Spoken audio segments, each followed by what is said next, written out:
종국을치라는 놈이죠. 종국을치. 예. 그리고 이 한강수계하고 이쪽에서는 한강수계는 안 나와요. 한강 쪽에는 나와야 이제 이쪽 해안가 따라서 쭉 조그만 하천들이 나오는데 이쪽에서는 아마 여기 보통천하고 물왕저수지 쪽하고 그다음에 저 의왕의 왕성저수지인가 있어요. 의왕 쪽에 거기 아마 2군데 정도 나와요. 2군데 정도 나오고 어떤 분이 논문을 하나 냈는데 저 영월의 한반도 지형이라고 혹시 아시죠? 네. 거기에 그게 나온다고 이제 논문을 냈는데 근데 그거는 이런 조그만 하천 이렇게 그 물 잔잔하고 이런 데 사는 놈이거든요. 네. 근데 거기는 거의 뭐 중상류에서 상류쯤 되는 지역인데 그때 또 그 확인하러 한번 가봤죠. 안 나왔어. 제가 못 적었는지 그 보고한 분도 한 마리만 나왔다고 그 보고를 했더라고요. 예, 근데 이게 이제 뭐 논문 낼 정도면 물고기를 아시는 분일 텐데 아마 제가 못 잡았는지 좌우지간 안 나왔고 그래서 어쨌든 한강수계에는 이놈이 없어요. 없고 이제 요쪽 그 서해안 따라서 쭉 이렇게 가끔가다 나와요. 이렇게 그리고 그게 채집이 잘 안 돼요. 방법이 족대되고 이렇게 막 잡으면 안 나오고 그러니까 족대 이렇게 되고 발로 막 이렇게 그냥 고기 잡듯이 하면 안 되고 발로 막 흙탕물을 그 족대 안으로 막 집어넣어야 몇 마리씩 들어가요. 오늘은 저번 시간에는 아마 전체적으로 이제 우리나라 물고기 유래나 뭐 이런 것들에 대해서 봤고 그다음에 이번에는 조금 더 이제 세분하게 들어가서 각 종들이나 뭐 이런 놈들의 생태에 대해서 좀 공부해 보겠습니다. 그래서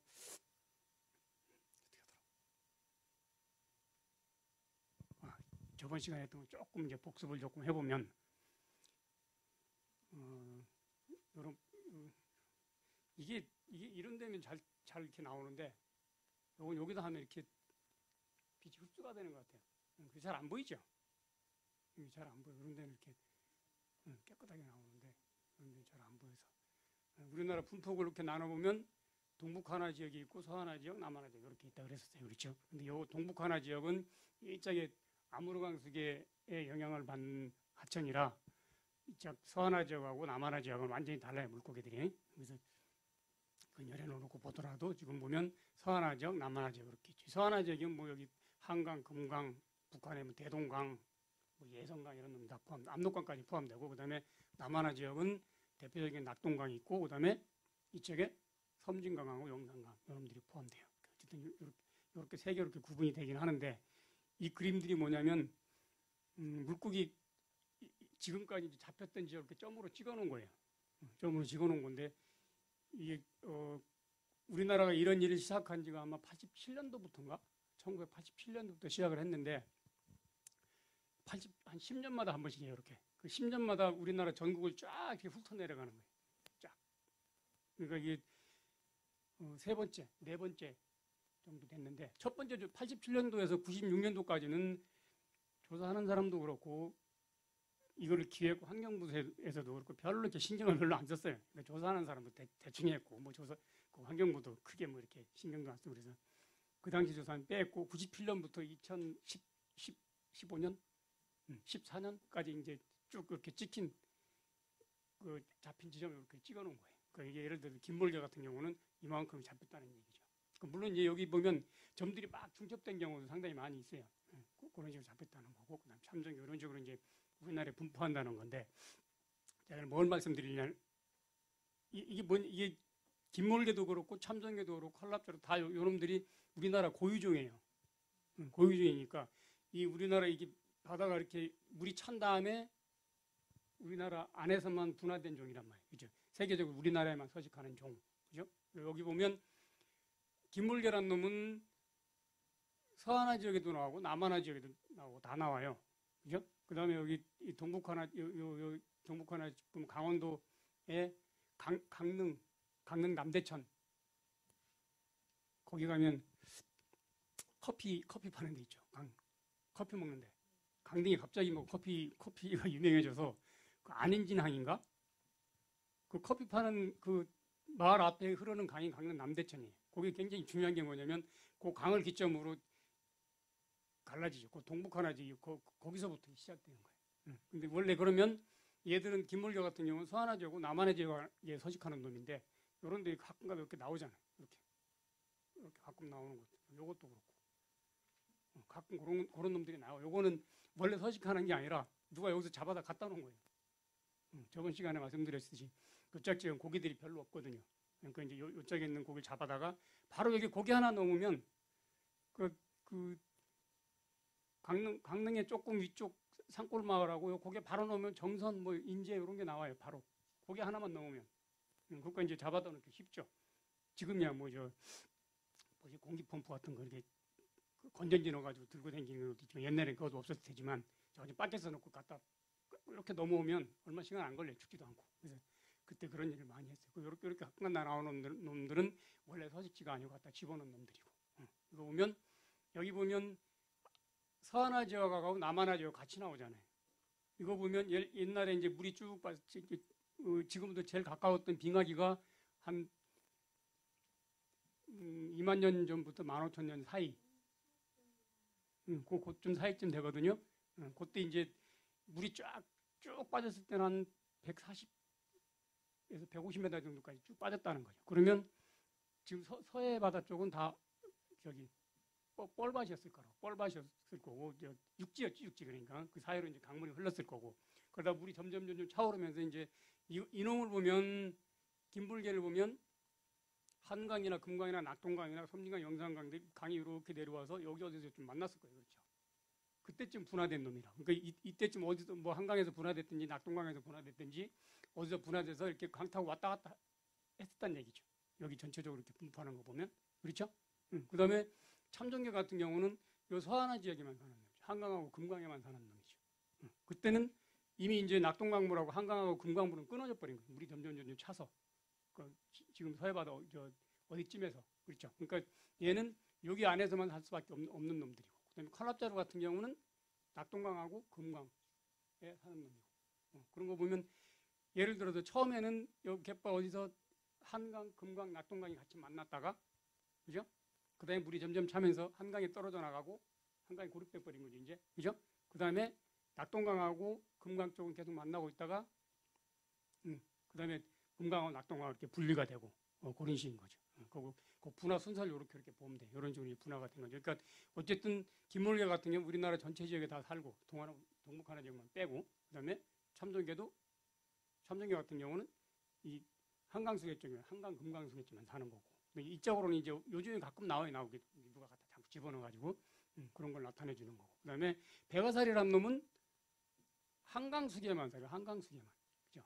그러니까 요거는 한강하고 금강하고 이제 완전히 분리된 다음에 이제 한강에서만 분화됐던 놈이고 그다음에 감돌고기는 금강수계에서만 나오니까 결국은 뭐 아마 이쯤 되면 아마 백아사리나 감돌고기나 꼬치동재 같은 거 완전히 이런 상황에서 그죠? 완전히 이렇게 물이 찬 상황에서 아마 분화됐을 거라고.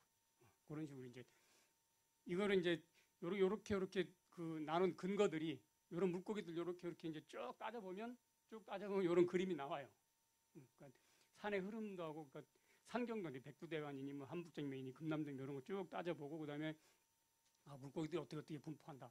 제일 대표적인 표본이 되는 놈들이 이제 고유종들이 그런 놈들하고 쭉 이렇게 그려보면 옛날에 물 분포도가 요렇게 나눠지는구나라고 이제 이런 그림이 나오죠. 근데 지금은 아까 말씀드린 막 집어넣어가지고 물고기만 잡아가지고는 이런 거는 물 못 만들어내요. 지금 다 섞여버려서 그렇고. 그래서 요거는 퉁가리 종류, 퉁가리, 퉁사리, 자가사리 뭐 이렇게 불러요. 이거 혹시 잡아보신 적 있어요? 그런 이름들이 여기 아까 어딨어? 백아사리라는 놈이 있었죠, 그죠? 백아사리라는 놈은 빠가사리하고 좀 다른 놈이에요. 저번 시간에 얘기했는데 빠가사리는 이 가슴에 뼈가 강해서 그 다른 물고기가 콱 잡아먹으면 가슴뼈를 벌려서 먹었던 놈이 꽉 찔린다, 토해내 버리거든요. 그리고 여기 뼈가 이렇게 떨어져 있어서 이걸 이렇게 마찰을 시켜요. 마찰을 시켜 빡빡빡 소리가 나요. 잡으면 조그만 놈도. 그래서 빠가사리라고 통상 사람들이 부르는데 그 이름을 그냥 뭐 학교에서 쓰면 좋은데 꼭 이름 붙이는 사람도 이상하게 붙이는 사람도 있어요. 전혀 다르게. 그래서 그 빠가사리라는 놈은 실제로 우리가 쓸 때는 동자개라고 불러요. 동자개. 빠가사리 매운탕 그러면 빠가사리가 그 동자개라는 놈이에요. 예, 그 놈이고. 그 다음에 여기 배가사리라는 놈은 전혀 다른 놈이에요. 이놈은. 또 전혀 다른 놈을 배가사리라고 이름 붙였는데 왜 배가사리라고 이름 붙였는지 잘 모르겠어. 뭐 예를 들어 이름 같은 거 보면 뭐 참종개 그러면 참자가 들어가는 건 되게 뭐 맛있거나 그다음에 뭐 우리한테 좀 쓸모가 많거나 뭐 참새, 뭐 참깨, 뭐 참조기, 참다슬기 뭐 이런 식 있잖아요. 되게 먹는 거랑 많이 연관이 돼 있어요. 좀 어떤 경우는 또 흔하거나 아니면 맛있거나 그런 식으로 이제 이름이 유추가 되는데 얘들 같은 게 전혀 감이 안 드는 거예요. 왜 이름을 붙였을까라는 생각이 드는 이름도 상당히 많아. 배가사리도 그렇고 칼납자루도 그렇고 꼬치동자개라는 느낌이 아까 동자개 빠가사리라는 놈 그런 같은 종류인데 비슷한 종류인데 꼬치동자개 그럼 무슨 생각이 나요? 닭꼬치 있잖아요. 닭꼬치. 좀 조그맣다는 느낌 안 들어요? 얘 동자개 종류인데 동자개 같은 거 상당히 큰데 한 뼘 정도 되는데 얘는 한 손 정도, 손가락 하나 정도, 그 정도 크기예요. 그런 식으로 이제 이름이 어느 정도 유치가 되죠.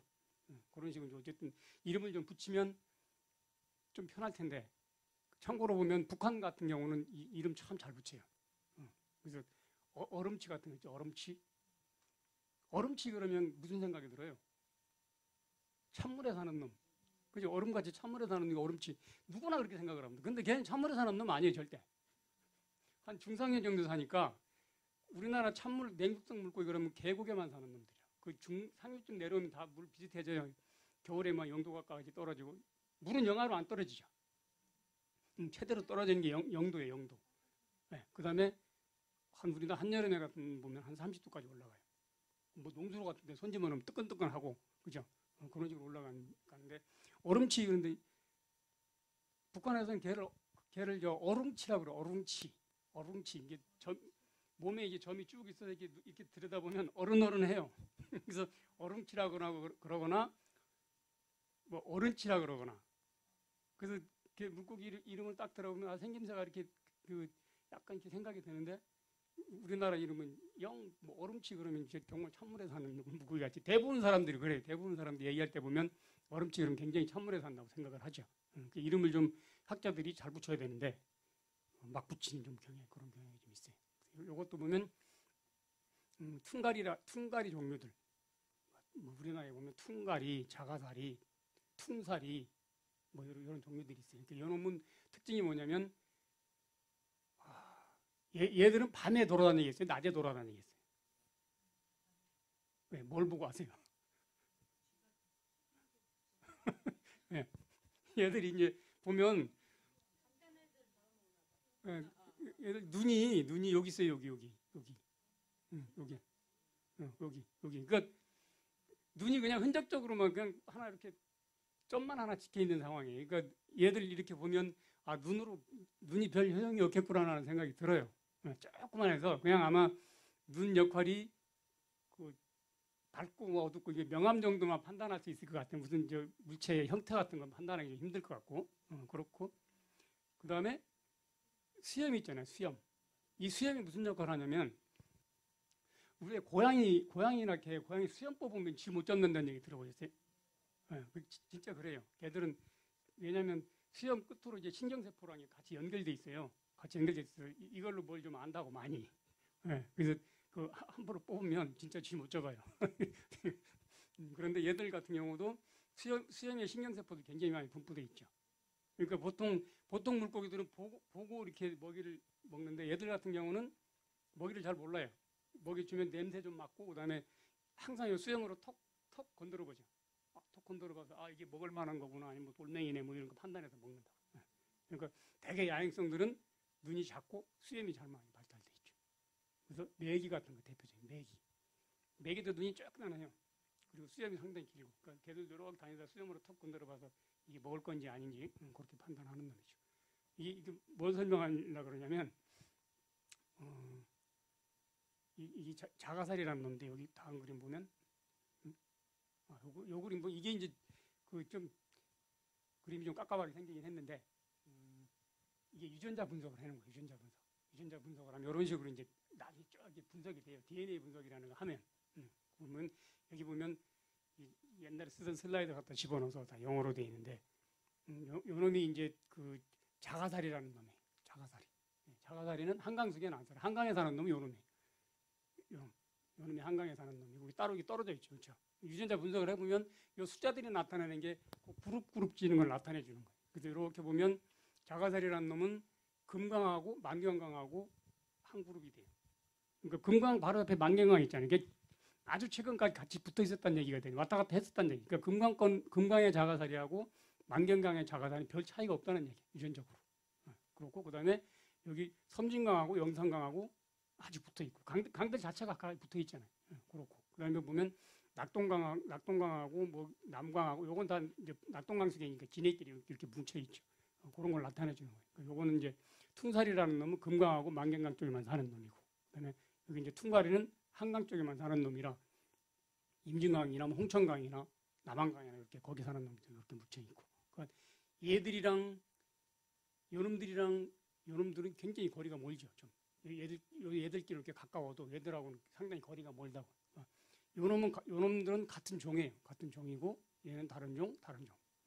이런 식으로 구분이 돼. 그러니까 이제 옛날에는 이제 그 물고기를 구분할 때 형태로만 이렇게 구분해서 형태, 색깔, 모양 이런 걸로만 구분했는데 지금은 여러 유전자까지 분석을 해보죠. 그러니까 저번 시간에 얘기한 대로 낙동강에 열무가 싹 없어졌을 때 거기 이제 사시는 스님 한 분이 그 현불사라고 있어요. 그 안에 가면 그 옛날에 뭐 정치권하고 상당히 이렇게 정치적인 예언에서 상당히 유명한 절인데 그분이 이제 그 홍천강에서 잡아다가 그 낙동강 열무가 없어진 거를 굉장히 지금 많게 해놨는데 저번 시간에 말씀드린 대로 그 양반이 상당히 좋은 일을 하시긴 했지만 그 낙동강 열무고 씨가 그 바람에 그냥 싹 없어져 버린 결과가 됐거든요.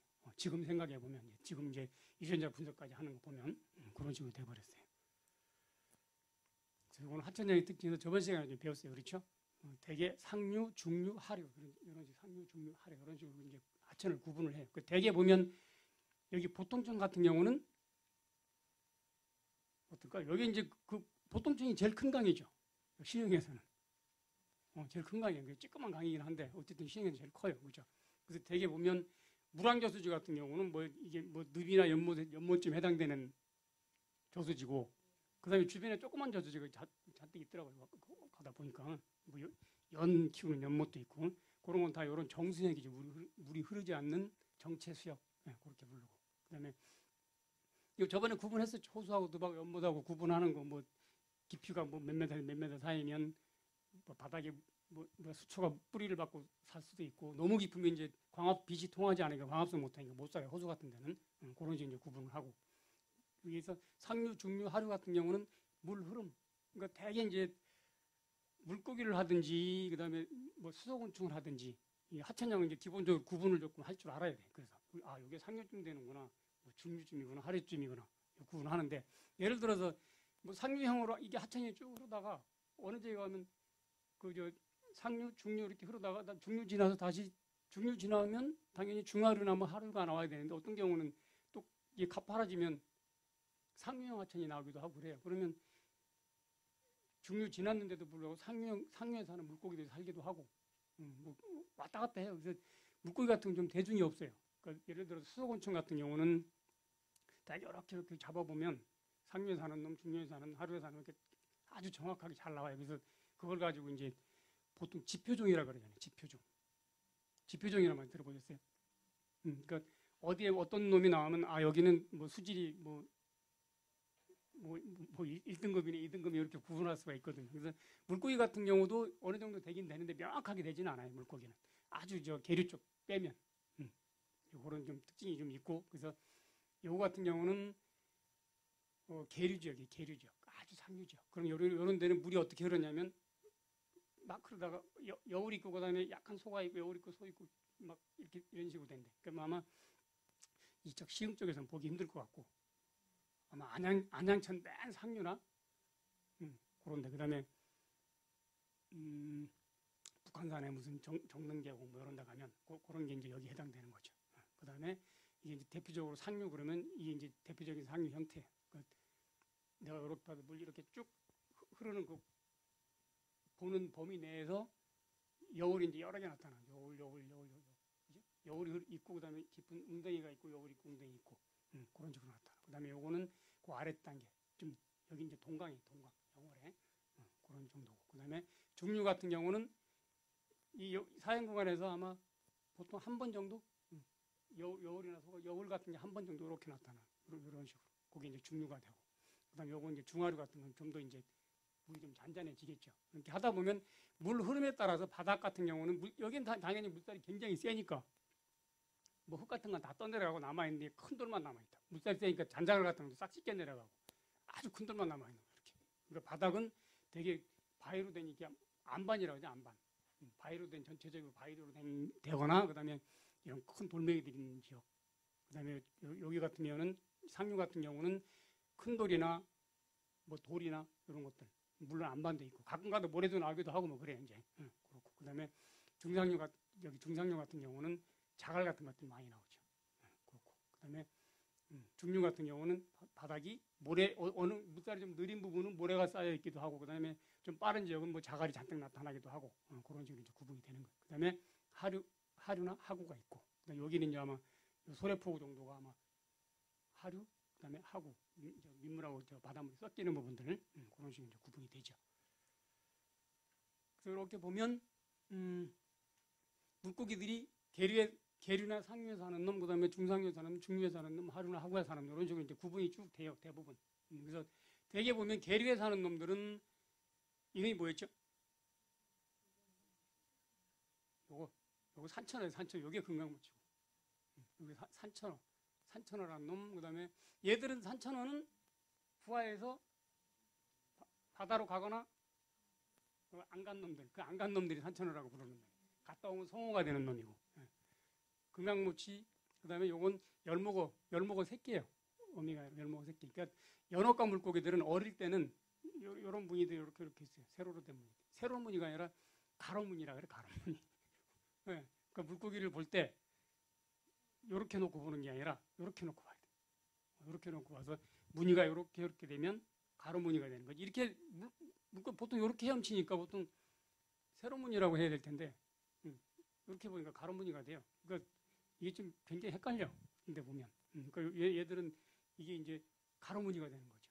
이게 쭉 간 것도 가로 무늬고 세로 무늬가 아니라 그런 식으로 돼. 요게 세로 무늬가 되는 거예요. 그렇죠? 그러니까 어릴 땐 이런 무늬들이 있다가 크면 없어져요. 그게 연어과 물고기의 특징이라. 그다음 요 놈은 미육이라는 놈이 미육이 맥이랑 비슷하게 생긴 놈인데 산골에 사는 놈. 요 놈은 이제 우리나라 고유종이에요. 그런 놈이요. 그러니까 요런 놈들은 냉수성 물고기라 그래요. 계류 쪽에 살아서. 그러니까 얘들은 보통 한 수온이 한 20도 정도 이하에 살죠. 20도 아래. 대개 20도가 넘어서 그게 한 상당히 오랫동안 지속이 되면 좀 문제가 생길 수 있어요. 성장도도 그렇고 산란도 그렇고 이제 그런 문제들이 좀 생기죠. 중상류 같은 경우는 그러니까 대개 보면 계류나 상류는 물살이 굉장히 빠르죠. 빨라서 거기 사는 물고기들은 보통 날씬하다고 얘기하고 그죠. 물살에 견디기 위해서 그죠. 그다음에 좀 물살이 굉장히 느린 쪽은 뭐 물의 저항을 별로 받지 않으니까 몸이 좀 뚱뚱하거나 몸이 넓어도 별 문제는 없다고 얘기를 해요. 통상. 근데 이제 따지하게 명확하게 이렇게 나눠보면 꼭 그렇지도 않아요. 그죠. 되게 아주 상류 쪽에 사는 놈들은 그 몸이 방추형이라고 그래요. 방추형. 혹시 방추라는 거 아세요? 방추. 그러니까 통상 얘기를 방추형이라고 얘기해요. 이렇게 저 뭐라 그럴까? 이렇게 좀 튼튼하게 생긴 놈들 있죠. 그런 놈들 방추형이라고 얘기해요. 방추라는 게 왜 옛날에 저도 구경만 했어요. 그 저 배 옷감 짤 때 이렇게 추로 쓰던 거 있잖아요. 밑에 이렇게 매달아 놓고 이렇게 돌려가면서 이렇게 하잖아요. 네. 그 추를 가지고 방추라 그래요. 근데 그걸 아는 사람이 아무도 없어. 사실은 학생들한테 얘기해도 방추가 뭐냐면 아는 사람이 한 명도 없어. 왜냐하면 보질 못했잖아요. 한 명도 보질 못했고. 그다음에 어떤 것들은 이런 납자루 알 모양이 그 서양배 알 모양으로 생겼다고 통상 얘기를 하거든요. 서양배 보셨어요? 우리나라 배는 동그랗잖아요. 근데 서양대는 이렇게 생겼어요. 이렇게. 저 표주박 같이 생겼어요. 표주박. 이렇게 생겼다고. 그래서 아예 조롱박형이라고 얘기하면 쉬울 텐데 왜 서양대 모양이라고 했는지 모르겠어요. 그런 식으로 이제 예를 많이 들어요. 그다음에 얘들 같은 경우는 중상에 물살이 좀 빠른 데 살아도 그 중에서도 이제 물이 약한 쪽, 고여 있는 부분에 사는 놈, 이렇게 그런 놈들이고, 이런 아까 퉁가리랑 돌 밑에 사는 놈. 이런 같은 경우 특징이 뭐냐면 야행성이고, 그러니까 낮에는 되게 돌 밑에 들어가 있어요. 그래서 항상 요놈 잡으려면 돌 밑에 거의 있는 데는 틀림없이 나와요. 근데 얘들 같은 경우는 가슴 지느러미하고 가슴 지느러미 독침을 가지고 있어요. 독가슴 이렇게 가지고 있어서 되게 이렇게 잡으면 걔가 우리를 쏘는 게 아니라 이제 파다닥거리다가 찔려요. 팍 찔리면 그 사이에 독액이 확 주입이 되죠. 그래서 제대로 주입되면 이렇게 막 혈관 타고 쭉 올라가서 이 팔 자체가 거의 마비가 될 상황이라. 굉장히 아프고 피도 많이 나고 어떤 때 어릴 때 이게 찔리면 쏘이는 게 아니니까 찔리면 거의 공포스러워요.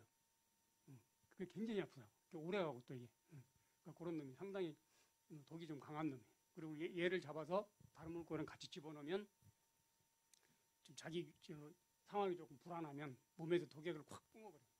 확 뿜어서 이런 통에다 이렇게 놔두면 얘들이랑 다른 물고기랑 같이 놔두면 물속에 코 같은 게 이렇게 떠다닌다고. 그런 놈이 있으면 반드시 다른 놈 다 죽어버려요. 그 독 때문에. 바로바로 건져내야 돼.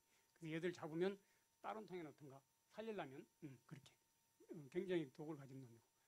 요놈이 아까 꼬치동작이라는 꼬치동작. 우리나라 천연기념물이고 멸종위기종이고 그런 놈. 그다음 중류 같은 경우는 얘가 참붕어라는 놈이 참붕어. 그러니까 참붕어, 우리나라에 붕어가 있잖아요. 그렇죠? 붕어가 있었는데 한 80년대 초쯤에 일본 붕어가 들어왔어요. 이게 떡붕어라 해요. 떡붕어. 좀 우리나라 붕어보다 좀 넓어요. 몸이 이렇게. 예? 네. 떡방 같다 그래서 넓다 그래서 떡붕어라 그러니 좌우지간 떡붕어가 그 이름을 떡붕어라고 붙였어요. 그러니까 이제 우리나라에 원래 살던 붕어는 그냥 붕어였는데 붕어 같은 경우는 저거 많이 하잖아요. 붕어 즙 내려서 먹기도 하고 붕어 찜 하기도 하고. 그러니까 이 파는 사람들이 떡붕어는 외래종이냐 그거랑 구분하려고 이제 이름을 일본 건 떡붕어, 그다음에 우리나라 건 붕어가 아니라 참붕어 이런 식으로 이름을 붙였어요. 아예 이제 원래 붕어였는데 참붕어가 돼버렸다. 근데 실질적으로는 이 참붕어라는 이름을 가진 놈이 요 놈이에요. 붕어랑은 아주 다르긴 한데, 그러니까 얘들 같은 경우도 이름이 좀 잘못 붙었죠. 이 고기를 먹는 것도 아니고 한 손가락 한 마디 정도, 이 정도 크기인데 조그만 고기고. 잘 안 먹어 이 고기 사실은. 예. 아마 여러분들이 잡는다 그래도 아마 존재 가치가 별로 없는 놈이에요. 그걸 갖다 이제 참붕어라고 이름을 붙였어요. 그런 놈이에요. 얘들 같은 경우는 물고기들이 대개 보면 간디스토마라고 해요. 간디스토마. 그 중간 숙주가 돼요. 중간 숙주가 돼서 민물고기들이, 바닷고기는 괜찮은데 그 민물고기들은 날로 먹으면 간디스토마에 감염이 돼요.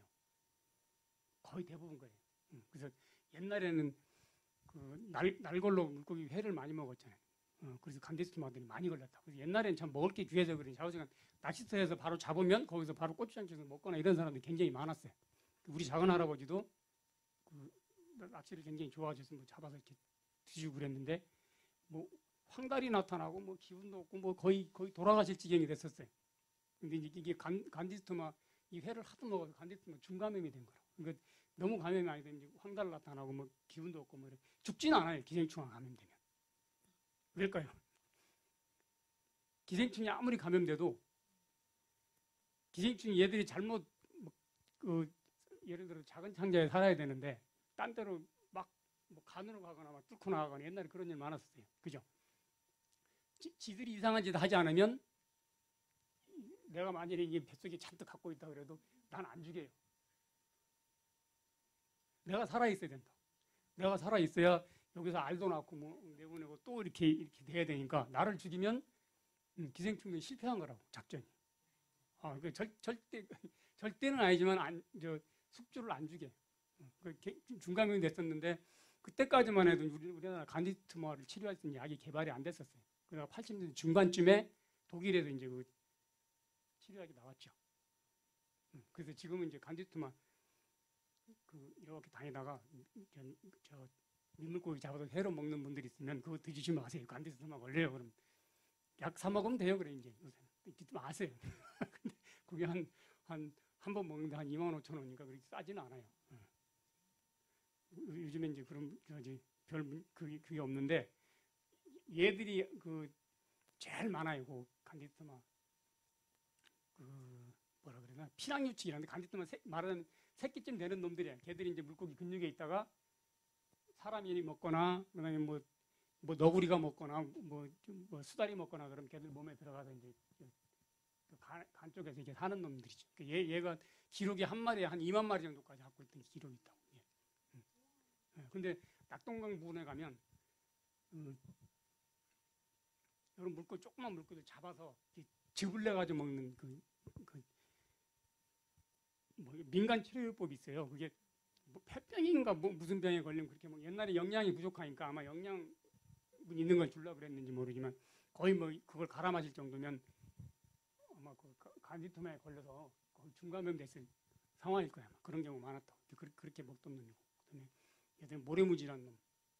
모래무지라는 애는 모래 속에 사는 놈이에요. 그렇죠? 모래 속에 놀라면 모래 속으로 쑥 들어가고 있다가 뭐 모래 이렇게 막 퍼서 먹고 그런 놈. 그다음에 하루 쪽 보면 대체적으로 잉어 같은 거, 그다음에 메기 같은 거. 기수역 쪽 가면 이제 여기 이게 말뚝망둥어를 한다. 그 바다 쪽 가면 막 뛰어다니는 놈들 있죠. 바닷가에 막 뻘에 막 뛰어다니는 놈들. 그런 놈이 말뚝망둥어 정도. 그런 놈들이 있고, 그다음에 짱뚱어라고 해서 짱뚱어. 그건 아마 여기는 없을 거예요. 저쪽 남부지방에 가면 한편 갯벌이나 뭐 이런데 그 남쪽 해안 갯벌에 가면 걔들은 이제 키를 낚싯대 가지고 이렇게 던져서 이렇게 홀치기로 많이 잡죠. 근데 거기 가면 얘들은 조그만해서 안 먹어요. 그렇죠? 말뚝망둥어는 안 먹어요. 요만해요. 요만해서 먹을 것도 없고 맛도 없는지 자우지가 안 먹어. 근데 짱뚱어는 크죠. 그 아래 가면 추어탕 비슷하게 이렇게 짱뚱어를 많이 해 먹어요. 그다음에 숭어가 있고, 숭어 같은 놈은 원래 바닷물고기인데 가끔가다 이제 올라온다 그래서 민물고기로 포함을 시키긴 해요. 시키긴 하는데 뭐 숭어는 누가 봐도 바닷물고기야. 그렇죠? 민물고기에 포함시키긴 하지만 얘들이 이제 사는 지역, 여기 계류죠. 계류. 계류 같은 게 아까 말씀드린 대로 되게 수온이 한 20도를 거의 안 넘어요. 이제 여름에도 굉장히 차다고. 여기가 그 내린천, 강원도의 내린천 상류의 진동계곡이라고 있어요. 거의 아마 우리나라 계류 중에서는 거의 뭐 계류 중에서 백미라 그래야 되나? 아주 뛰어난 지역. 그 옆으로 등산로가 이제 저번 시간에 얘기했던 것 같은데 곰배령이라고 등산로가 쭉 있어요. 그걸로 쭉 사람들이 이제 지나다니면서 계곡을 보는데 계곡 보는 사람들 별로 없어. 다 그냥 등산 온 사람들 막 때려다니면서 막 떠들고 가다 적당히 앉아서 막걸리도 먹고 그냥 떠들고 가고 뭐 되게 그런 식의 놀러 와서 되게 그런 계류라는 게 이제 이런 개념이죠. 되게 보면 주변에 숲이 굉장히 울창해서 이게 덮어요. 뭐라 그럴까 나무 터널 비슷하게 덮어서 빛이 완전히 거의 차단돼요. 빛이 차단되니까 햇빛이 안 비치니까 이제 수온이 상승을 굉장히 막아주죠. 그런 역할을 하고 그다음에 아까 말씀드린 이제 막 여울지고 그다음에 약간 조금 뭐 얕은 소 있고 뭐 이런 식으로 쭉 그런 식으로 하고 그다음에 이 숲이라는 게 굉장히 중요한 게 뭐냐면 여기에 사는 물고기들은 숲에서 나무에 살던 벌레들이 떨어지는 걸 주로 먹어요. 그러니까 이 숲을 싹 제거해버리면 고기들이 없어져요. 굉장히 그 물속에 있는 벌레만 먹이만 먹는 게 아니라 그래서 왜 흐르는 강물처럼이라는 영화 혹시 아시죠? 이렇게 플라이 낚시하는 거. 거기 보면 그 낚시 미끼가 뭐냐면 닭털 같은 걸로 이렇게 미끼를 만들어요. 그래서 이렇게 물에 이렇게 던진다. 그러면 그게 뭘 흉내내는 거냐면 여기 있는 벌레들이 이렇게 물을 떨어지는 거를 흉내내는 거예요. 물 속에 있는 놈들은 여기 있는 놈들이 열무 같은 놈들인데 그걸 흉내내서 이제 그 물고기들은 여기서 뭐 떨어진 줄 알고 와서 탁 채먹는 거예요. 그때 이렇게 잡는 거예요. 그러니까 이게 굉장히 이렇게 유기적으로 연결이 돼 있어요. 바닥을 잘못 건드려도 물고기가 없어지고, 그다음에 숲을 잘못 건드려도 물고기 없어지고, 굉장히 민감하다고 사실. 더군다나 이 아주 상류 쪽은 생태계가 굉장히 단순하잖아요. 굉장히 단순해서 누가 가서 부정물만 조금 줘도 막 영향을 받을 정도로 그런 지금 굉장히 민감한 지역이에요. 그러니까 여기 이 지역은 저번에 말씀드렸던 하루에 200명만 딱 제한을 시켜요. 200명 이상 안 들어보내요. 그래서 예약을 하고 가야 된다고. 그래서 요거 보면 이게 뭔 그림이냐면 물고기 서식에 영향을 주는 요인들이 이런 요인들이 있어요. 화학적으로 보면 수온 같은 거, 수온이 화학적이라고 얘기해야 되는지 모르겠네요. 그다음에 DO라는 거는 물에 녹아있는 산소의 양을 얘기해요. DO. 그러니까 DO가 높네 낮네 이게 굉장히 영향이 커요. 예, 그래서 이런 계류 같은 데는 계속 물이 막 흐르다가 고여있고 막 거품이 생기잖아요. 그러니까 공기 중에 있는 산소가 다 녹아 들어가요. 그러니까 계류 같은 경우는 거의 DO가 포화 상태라고 있는데 100% 이제 다 녹아 들어가 있는 거죠. 그런데 이제 물이 쭉 내려와서 호수나 댐 같은데 물이 이제 멈춰 있으면 산소가 잘 안 녹아 들어가요. 물이 멈춰져 있으니까. 그러면 DO 농도가 뚝 떨어지죠. 더군다나 이제 표층은 괜찮은데 깊이 들어가면 고기들이 살 수 없을 정도로 돼버려요. 그러니까 요즘 이제 사대강 만들어서 이제 하천 지역을 이제 호수로 만들어 놔 버렸잖아요. 그러니까 이제 거기서 각각의 물고기들이 떼죽음하는 경우가 있는데 대부분이 DO 농도 산소가 물속에 산소가 없어서 죽는 거예요. 그다음에 물이 고여 있으면 밑에 이제 깔아앉아 있는 것들이 계속 썩으면서 산소를 소비를 하잖아요. 그러니까 그런 문제들이 이제 되게 크고, 그다음에 BOD라는 거는 물속에 있는 유기물이 얼만큼 있는가 그걸 나타내는 수치고, 그다음에 pH는 산도를 얘기하는 건데 이거 보통 중성 정도의 우리나라 하천은 다 큰 문제는 없는 거고, 탁도는 물이 얼만큼 들어온가, 그죠? 그다음에 전기 전도도 같은 경우는 물속에 이제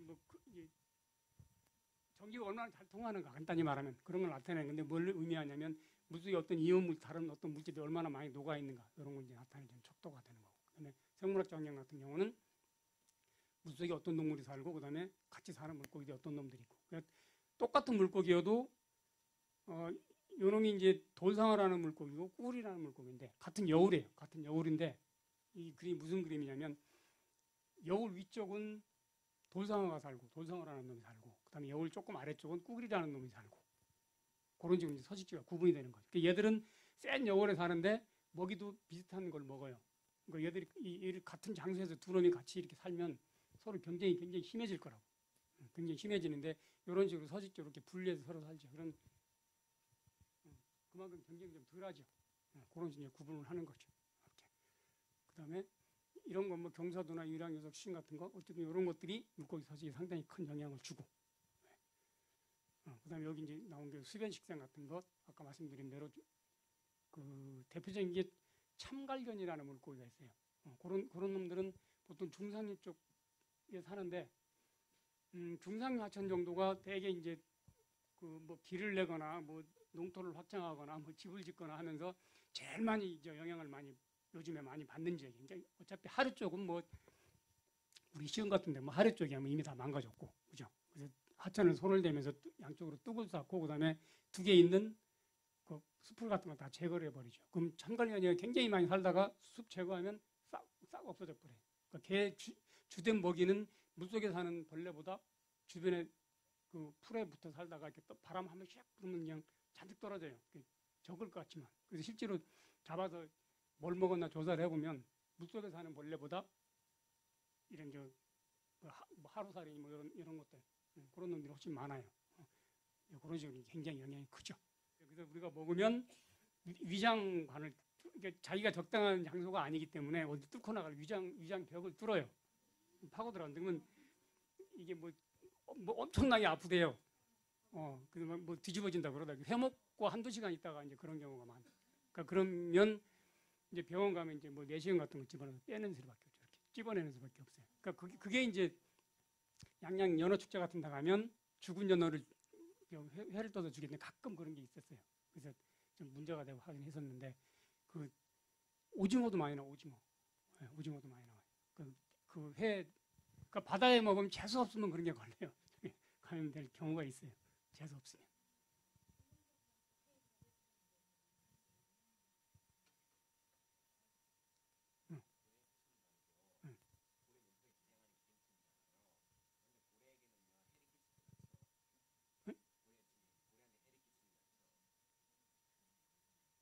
우리 몸에 해충 감염된 거랑 비슷하지 뭐. 그러니까 아까 얘기한 대로 거의 같이 살아야 되니까 크게 뭐 이렇게 어쨌든 우리 몸에 예를 들어 해충이 살면 우리가 먹는 음식의 영양분을 일부분을 가져가잖아요. 그런 영향을 주는 거죠. 그러니까 옛날에 아까 말씀드린 중감염 해충이 우리 뱃속에 굉장히 많았을 때는 얘들이 무슨 문제가 있냐면 예를 들어서 이 뱃속에서 이제 암놈 수는 성비도 좀 맞아야 되고 지네끼리 이렇게 교미를 해서 알도 낳고 이래야 되는데 이게 성비가 안 맞고 좀 막 누가 갑자기 무슨 독한 약을 먹거나 이러면 이 뱃속에서 이제 사는 해충들이 갑자기 뭐 이게 변하니까 이놈들이 간으로 들어가기도 하고 막 거꾸로 나오기도 하고 그래요. 그래서 옛날에 해충이 왜저 장천공이라 해충이 뭐 창자대 뚫고 나온다는 얘기 그다음에 간으로 들어가서 간에 박힌 거 이런 사진들 많이 보셨을지 모르겠어요. 그런 경우 외에는 기생충에 감염돼서 그렇게 이제 위험하는 경우는 별로 없어요. 이게 무슨 물고기보다 기생충에 더 관심이 많으신 것 같아요. 제가 기생충 얘기를 조금 할 수 있는 게 뭐냐면 옛날에 저 의과대에서 조구를 몇 년 했었어요. 그래서 조금 알아요. 기생충 학교실에서.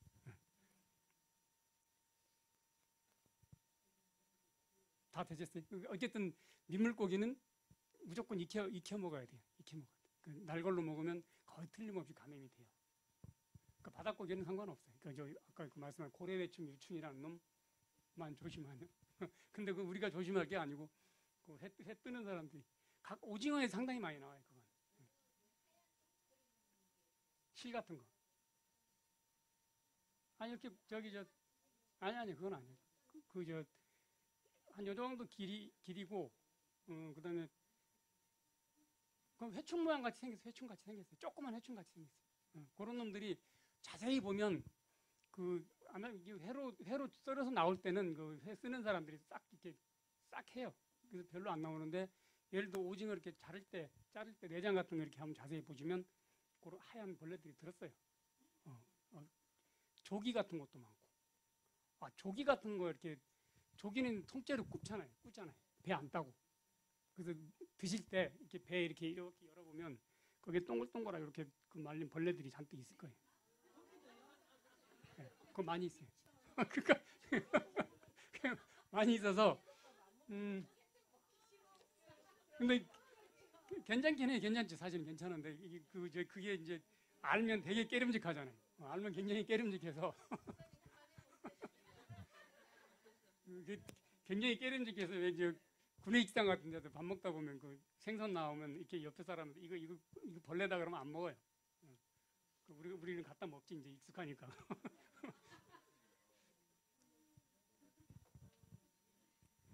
이거는 물고기들이 이게 이제 수온 변화를 나타내는 거 수온 변화.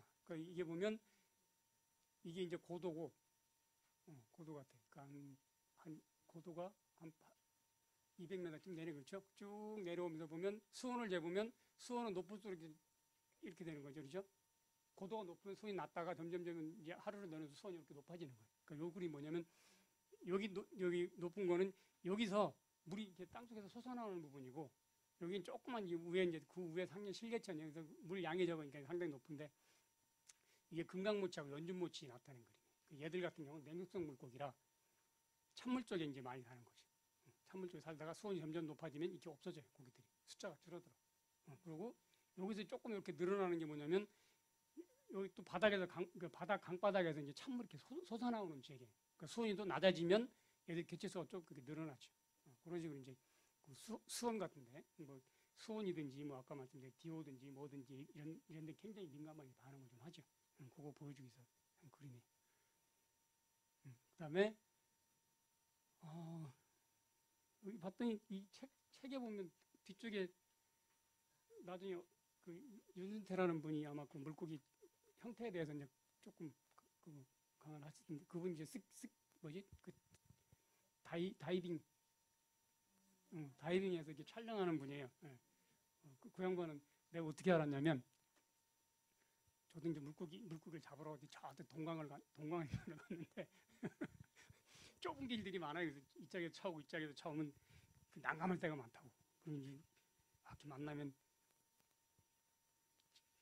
오래 버티는 놈이 이제 이기는 거지. 못 버티는 놈이 길을 비켜줘야 빠꾸를 하든지 뭐. 이게 딱 만났는데 안 비켜주는 거야. 내가 더 멀린 길을 왔는데 비켜줘야 되는데 안 비켜주는 거야. 이렇게 버티고 있는데 이 친구가 못 버티고 탁 내리더라고. 내려서 이제 그때 알았죠. 처음에. 좀 그렇게 알아서 상당히 친한 친구. 그래서 뭐 이런 식으로 이제 저저성 물가는 이제 바닥에 사는 놈들이 바닥에 사는. 그러니까 물고기를 이렇게 보면 바닥에 사는 놈들, 그다음에 바닥 가까이 사는 놈들, 그다음에 중간층에 사는 놈들, 그다음에 떠서 사는 놈들. 이런 식으로 딱 나눠지고 이 나눠지는 이유도 서로 간의 경쟁을 피하기 위해서 경쟁을 피하기 위해서. 먹이가 비슷하면 서로 이렇게 떨어져 살아야 이 극심한 경쟁이 좀 없어질 수가 있거든요. 그런 식으로 우리 이제 바닥에 사는 놈들은 되게 넓적하죠, 그렇죠. 위아래로 납작하고 좌우로 이렇게 쭉 퍼진 형태. 그런 형태가 많아요. 그런 식으로.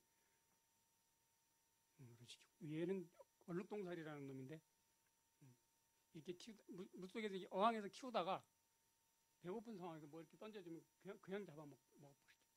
이게 그 사진이 이렇게 그런 거고. 그다음에 좀 유속이 빠른 지역은 통상 우리가 생각해 날씬한 놈들이 많고. 그러니까 이게 이제 통상 우리가 얘기하기에 빠른 물살이 적응하다 보니까 몸이 날씬해졌다고 얘기를 하잖아요. 그러니까 이게 어떤 얘기냐면 그 진화론 중에 진화에 대해서 얘기하는 것 중에 용불용설이라는 것이 용불용설 혹시 생각나시는지 모르겠어. 그러니까 어떤 기관이나 부분을 쓰면 쓸수록 발달한다는 거죠. 그죠? 그리고 그게 후대에 유전이 된다라고 얘기한다. 그죠? 그건 이제 유전 안 돼. 뭔 얘기냐면 예를 들어 야구 선수가 예를 들어 오른손으로 공을 자꾸 던지면 이게 길대요 조금. 이렇게 재보면 늘어나서. 그리고 육상 선수들은 보통 사람보다 다리통이 굵을 거 아니에요. 그럴 거 아니에요, 그죠? 그래서 예를 들어 그러면 어떤 사람이 보통 굵게 다리를 가지고 태어났는데 뭐 우연찮게 육상을 하다 보니까 다리통이 굵어졌어요. 같이 합숙훈련도 하다 보니까 아가씨를 또 육상하는 아가씨를 만나서 결혼을 했어. 그러니까 다리통 굵은 사람끼리 만나서 결혼을 했어요. 근데 아기를 낳았어요. 그 아기가 다리통이 굵은 애가 나오겠어요? 아니면 보통 다리 굵게 다니는 애가 나오겠어요? 보통이 나와요, 정상이에요. 그 왜냐하면 그 다리통 굵은 사람들은 운동을 열심히 해서 근육이 발달한 거죠. 그게 유전적으로 물론 유전적으로 다리통이 굵은 사람도 있을 수 있겠지만 그런 아기는 보통 다리통을 가진 애가 나타나요. 걔가 나중에 뭐 육상에 소질이 돼서 아주 또 굵어질지 모르지만 그런 식인 거예요. 그러니까 그 당대의 발달한 어떤 형질은 유전이 안 되는 거예요. 그죠? 그게 용불용설이라는 건데 통상 우리가 생각하기에 어떤 기관을 쓰면 스스로 발달하고 이런 발달해서 결국은 나중에 뭐 날씬한 놈이 될 거야 뭐 이런 식이거든요. 근데 왜 그 다윈이라는 사람이 그 자연선택이라는 얘기를 했었잖아요. 이게 그 사람 얘기가 뭘로 했냐면 기린의 목을 가지고 얘기했었어요. 기린의 목 길이. 그러니까 자연선택이라는 게 뭐냐면 반대 개념의 말로 자연도태란 말이에요. 자연도태. 그 자연에서 이 환경에서 선택을 받든지 선택받지 못하면 도태되든지 그런 얘기거든요. 그러니까 옛날에 같은 비중으로 썼는데 지금 도태란 말은 자연선택이라는 말을 많이 쓰긴 해요. 그게 뭐냐면 이게 이제 보통 이제 생물학을 이제 전문으로 배우지 않은 사람들이 착각하기 쉬운 게 아까 같은 육상선수의 다리 같은 그런 얘기예요. 이게 예를 들어서 기린이 이렇게 있는데 이거 목 긴 기린이 있고 근데 목이 짧은 기린도 있을 거고 이렇게 살다 보면 우리도 뭐 키 큰 사람이 있고 작은 사람이 있고 뭐 그렇잖아요. 피부도 검은 사람이 있고 뭐 좀 하얀 사람이 있고 이런 식인데 이게 이제 그 뭐 나무들이 뭐 이렇게 있어요. 이렇게 있고 뭐 이파리가 이렇게 달렸겠죠. 얘들이 이제 나뭇잎을 따먹고 사는데 보통 때는 괜찮아요. 보통 개체수가 적당하고 먹이가 많을 경우에는 이제 별 문제가 없죠. 얘도 잘 살고 얘도 잘 살아요. 잘 사는데 개체수들이 굉장히 많이 늘어났어요. 이제 살기 좋은 지역에 살다 보니 개체수가 많이 늘어나서 경쟁이 굉장히 심해졌다고. 그러면 얘가 더 살기가 어렵겠어. 얘가 더 살기가 어렵겠어. 당연히 이놈이 이제 살기가 어려울 거라고 그렇죠. 먹이도 구하기 힘들 거고. 그러니까 결국은 극심한 경쟁 속에서는 얘가 이제 나중에 죽을 수가 있다.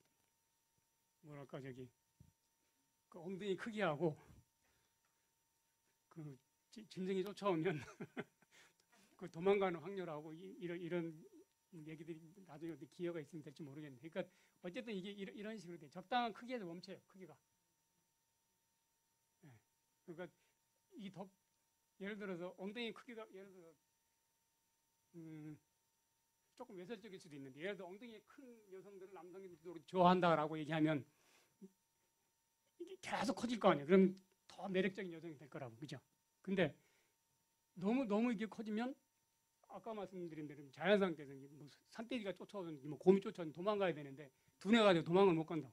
그러니까 그런 선에서 이제 타협이 이루어지는 거죠.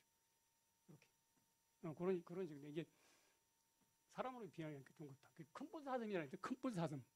미국에 가면 큰 이런 뿔 가진 사슴 있잖아요. 이 사슴이 이제 이 수컷인데 암컷들이 어떤 수컷을 선호하냐면 이 뿔이 크면 클수록 선호를 해요. 더 매력 있다고 생각을 해요. 그러면 이 사슴들은 뿔을 점점 크게 할 거 아니에요. 이렇게. 그래야 암컷한테 선택을 받을 거 아니에요. 근데 어떤 문제가 생기냐면 너무 뿔이 크면 이기지를 못하는 거예요. 그러니까 지나가다가 덤불에 걸려가지고 다른 건 잡아먹히기도 하고 그 행동에 굉장히 제약이 많아지는 거죠. 그러니까 이게 무한정 커지는 게 아니라 이런 식으로 무한정 커지는 상황에서 어느 정도의 뭐 생존해야 되는 그런 조건들하고 이제 그런 이제 뭐랄까 합치점이 있죠. 그래서 무한정 커지진 않아요. 예, 그런 식으로 이런 식인 거예요. 이렇게 죽게 되면 이렇게 그러니까 여기 돌연변이라고 돌연변이. 돌연변이에서 이제 이렇게 살다 보면 돌연변이에서 목 긴 유전자를 가진 놈도 있을 거고 목 짧은 유전자를 가진 놈도 있을 거고 그다음에 더 긴 목 긴 유전자를 가진 놈들이 있을 거고 그럼 결국은 이놈들이 살아남으면 이 목 긴 유전자를 가진 놈들이 생존을 하는 거예요. 그러다 보니까 이제 결국은 이런 놈들만 살아나다 보니까 길이는 목이 이렇게 길어졌다는 거죠. 그러니까 이런 식으로 막 견디다 보니까 길어진 게 아니라 아주 긴 시간 동안 이런 놈들만 선택돼서 이렇게 살아남은 결과가 지금의 기린의 목 길이라는 거죠. 그런 식으로 진화를 하는 거예요. 어쨌든 보면 일반적으로 물살이 빠른 지역에 사는 놈은 몸매가 날씬해요. 이런 과정을 거쳐서 쭉 진단해온 거예요. 이렇게. 그렇고 그다음에 먹이에 따라서 보면 얘는 쏘가리인데 대개 육식성 물고기들은 아래턱이 길어요. 이렇게 아래턱이 밑턱보다 육식성 물고기들은 그래서 이게 먹이를 탁 이렇게 채기가 좋다고. 아래턱이 길고 그다음에 얘들 같은 경우는 이놈이 돌마자 같은데 얘들은 이제 바닥에 붙어있는 돌에 붙어있는 이끼 같은 걸 갉아먹는 놈이에요. 그래서 입이 이제 입 모양이 이렇게 생겼죠. 이렇게 눈이 이렇게 달렸고 요거를 이렇게 쭉 다니면서 이렇게 갉아먹는 거예요. 그런 식으로 있는 거예요. 그다음에 얘들 같은 경우는 기름종개라고 보통 많이 하는 그런 놈인데 얘들은 모래를 막 먹죠. 입으로 막 먹고 먹이는 목구멍으로 넘어가고 모래는 밖으로 빠져나가고 모래문지도 마찬가지고 그런 식으로 먹이를 먹는 놈이고 그다음에 이건 활동 시간에 따라서 아까 말씀드린 대로 낮에 활동하는 놈은 눈이 적당한 크기에 빛을 잘 받아들여서 받아들일 수 있게끔 적당한 크기고 그다음에 얘는 얼음치라는 놈이에요. 아까 얼음치인데 북한에서는 얼음치라고 불러. 얼음치라고 불러. 어릉어릉 무늬가 어릉어릉하다 그래서 얼음치라고 부르게 돼요. 얘들은 언제 활동하는 놈이냐면 해가 떨어졌을 때 막 떨어질 때나 동틀 때 그러니까 여명기 때 오순풀이 할 때 활동하는 놈. 그때 이제 빛이 제일 받아들이기 쉽지가 않죠. 눈이 굉장히 커요. 빛을 쉽게 받아들이기 위해서. 그다음에 아예 야간에 활동한 메기같이 야간에 활동하는 놈은 빛이 뭐 있든지 없든지 뭐 이래서 눈이 아주 작죠. 별 역할을 안 하는 거죠. 그런 식으로 발달. 대신에 얘들은 그 수염이 발달하는 거죠. 아까 말씀드린 대로. 그다음에 물고기 이게 정말 잠깐 얘기했던 것 같은데 이 붕어나 잉어 같은 경우는 그냥 막 깨져서 막 알을 낳고 막 해요. 그러니까 얘들은 뭐 암수 이런 게 없어요. 뭐 자기 짝 이런 게 없이 막 하면 되게 어느 시기에 이제 한꺼번에 이렇게 하죠. 그러니까 예를 들어서 물고기들이 떼를 짓는 이유가 덜 위험해요. 잡아먹는 놈이 왔을 때 잡아먹을 확률이 줄어들어요 더. 그러니까 떼를 짓는 거예요. 이렇게. 그러니까 얘들 같은 경우도 한꺼번에 모여서 막 알을 낳으면 알들이 다른 놈들은 잡아먹힐 확률이 좀 줄어들어요. 확률이. 그래서 한꺼번에 이렇게 낳는 거. 이거 이제 황어란 놈이에요. 황어. 얘들도 막 이렇게 막 저기 그 알 날 때 보면 그 동해안 쪽에 황어들이 이렇게 올라오면 이런 조그만 또랑으로 올라오는데 또랑이 거의 꽉 찰 정도로 고개들이 이렇게 올라와요. 장관이에요, 장관. 물 막 튀기고 이러면 이렇게 모여서 알을 낳으면 나중에 알 낳고 싹 가고 난 다음에 보면 알이 이렇게 막 이렇게 양탄자 같이 쌓여 있다. 그걸 황어라는. 그다음에 이는 블루길 같은 경우는 그러니까 얘들 같은 경우는 막 집단 산란하는 놈들이고 막 그다음에 이건 이제 블루길 둥지예요. 이렇게 한 마리씩 이렇게 지키고 있거든요. 둥지 그다음에 버들봉 이건 버들봉은 이제 안 낳는 건데 얘들도 이제 수컷이 꼭 지켜요 새끼들을. 그다음에 요건 미러라는 물고 돌 밑에 이제 여기 알덩어리 이런 지킨다고. 이렇게 어미가 이제 보호하는 놈들이 있고. 그다음에 이 얼음지 산란탑이라고 그러죠. 그렇죠? 얘들 같이 또는 이제 납자루 같이 조개 속에도 알을 낳는 놈들. 그러니까 자기가 직접적으로 지키지는 않지만 이런 형태는 이제 저 알을 좀 보호하게끔 어떤 그 알을 숨겨놓는다든가, 그죠? 그런 역할을 하게끔 하거나 다른 생물한테 의탁하거나 그런 놈들이 있고. 그다음에 요거는 이게 감돌고기라는 놈인데 이 금강에만 사는 놈이 얘들은 저때 잠깐 얘기했던 것 같아. 꼭지가 알을 낳으면 꼭지 알 둥지에 쫓아가서 이렇게 알을 낳아요. 근데 원래 꼭지 같은 애들 얘들을 잡아먹거든요. 근데 얘들이 막 이제 꼭지 이게 여기 가운데 요 큰 알이 꼭지 알이고 얘들이 막 달려들어서 주변에 알을 낳는 거예요. 그러니까 꼭지가 이렇게 큰 돌 밑에 알을 낳고 이렇게 지키고 있어요. 그럼 얘들이 한 10마리가 때를 지어서 가면 꼭지가 정신을 못 차려요. 그 사이 막 알을 낳고 간다고. 그러면 꼭지 같은 경우는 알을 보호, 자기 알을 보호할 때 같이 이걸 보호해요. 같이 보호해서 부화돼서 나가는데 얘들도 이제 아무 때나 알을 낳는 게 아니라 꼭지 알 상태를 봐서 이 부화가 얼마 정도 남았다는 걸 인지를 해요. 그래서 예를 들어서 꼭지 알이 얘들이 이제 자기가 알을 낳고 꼭지 알 일찍 부화해버리면 아무 소용이 없잖아요. 어느가 다 떠나버릴 거 아니에요. 그러니까 거의 부화 시기를 맞춘다고. 그 상태쯤에 되는 꼭지 둥지에 가서 알을 낳아요. 그래서 거의 동시에 이렇게 부화가 될 수 있게끔. 그러니까 이게 이제 거의 본능적인 행동. 그러니까 얘가 그런 걸 다 계산해서 하는 게 아니라 본능적으로 이제 그렇게 해요. 네. 좀 이따 제가 가시고기 할 때 한번 말씀드릴게요. 이게 뭐냐면 가시고기. 우리나라 가시고기 나만의 한 큰 가시고기, 잔가시고기 세 종류가 있어요. 그래서 되게 큰 가시고기 같은 경우는 바닥에 어떻게 알을 낳고 그다음에 순놈이 지키다가 나중에 힘들어서 죽고, 그죠? 그다음에 잔가시고기는 이렇게 호두알 만하게 둥지를 만들어요. 이렇게 둥지를 만들어서 암꽃을 유인해서 알을 낳고 그다음에 수컷이 지키고 이런 과정을 거치거든요. 그러니까 저번에 말씀드린 대로 수컷이 둥지를 지켜요. 수컷이 둥지를 지키고 암꽃은 어떤 역할을 하냐면 수컷 둥지 가서 알을 낳아요. 자기 알을 낳고 딴 데로 가죠. 근데 얘들은 알을 한 둥지에 다 안 낳아요. 그 옆에 쭉 둥지들이 있을 거 아니에요.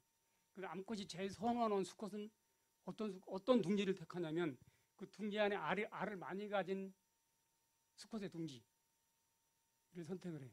왜냐면 그 알을 많이 갖고 있는 놈이 다른 암꽃이 와서 알을 많이 낳았다는 얘기잖아요.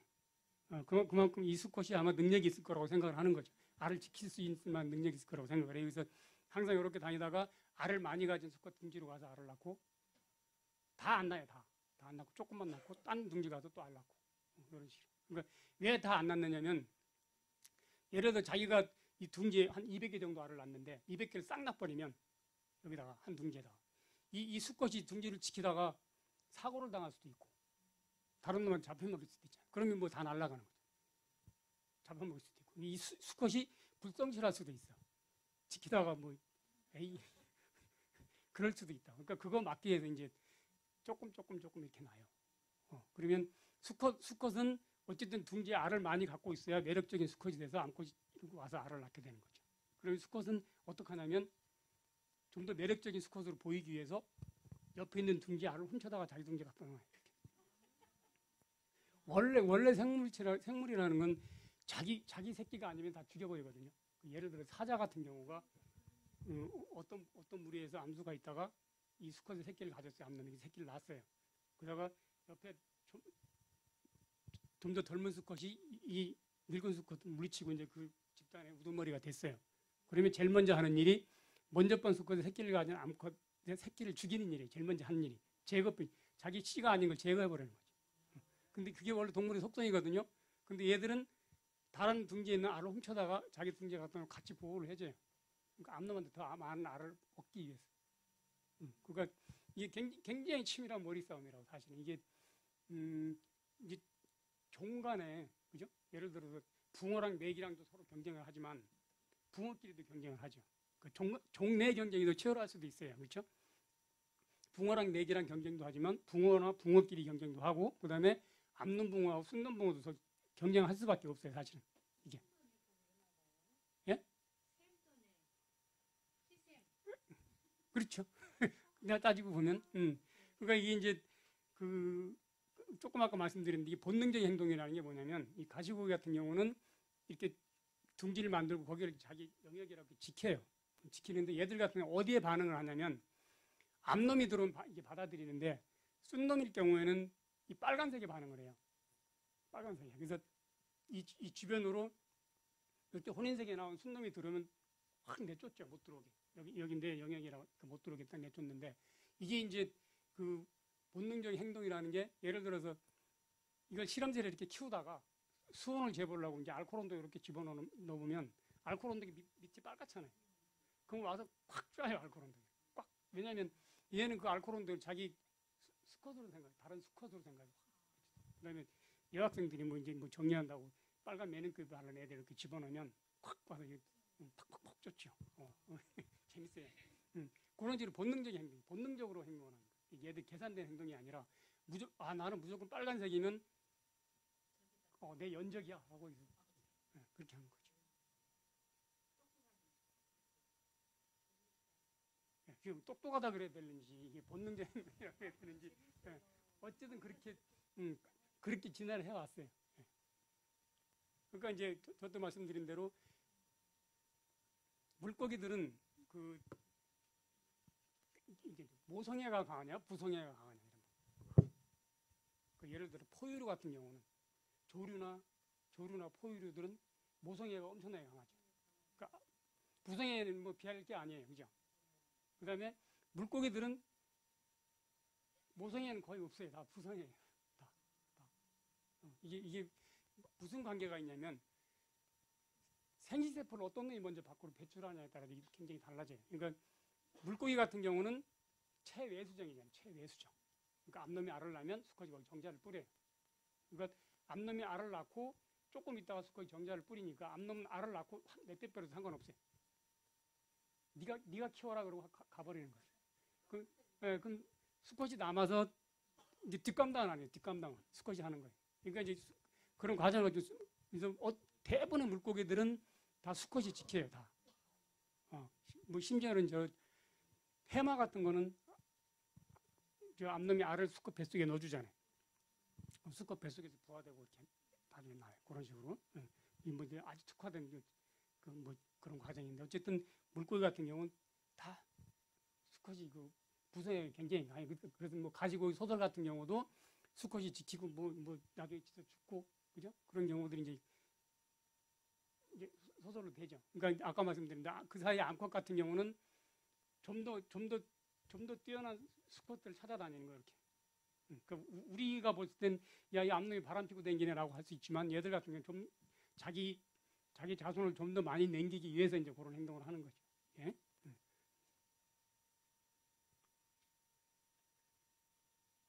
이건 이제 납자루 종류들인데 얘들은 조개 속에도 알을 낳아요, 그렇죠?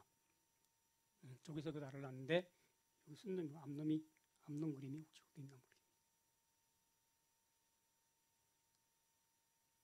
암놈 그림 안 집어넣네.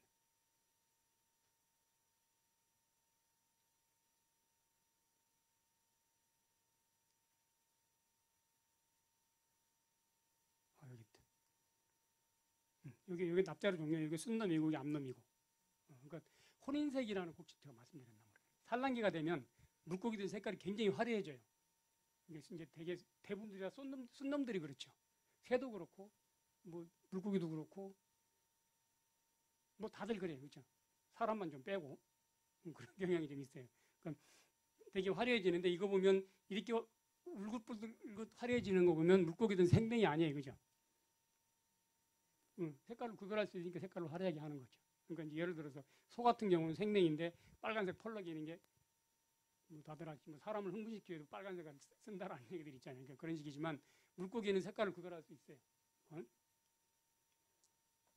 그래서 얘들 같은 경우는 조개 속에다 알을 낳아요. 아까 말씀드린 대로 자기가 알을 지키거나 뭐 이렇게 하지 않고 조개 속에다 알을 낳으면 조개 안에서 이제 스스로 보호가 되는 거죠. 그리고 이제 어느 정도 큰 다음에 밖으로 빠져나오는 그런 식인데 이게 되게 이제 그 산란관이라는 걸 위해서 조개 속에다 이렇게 알을 낳죠.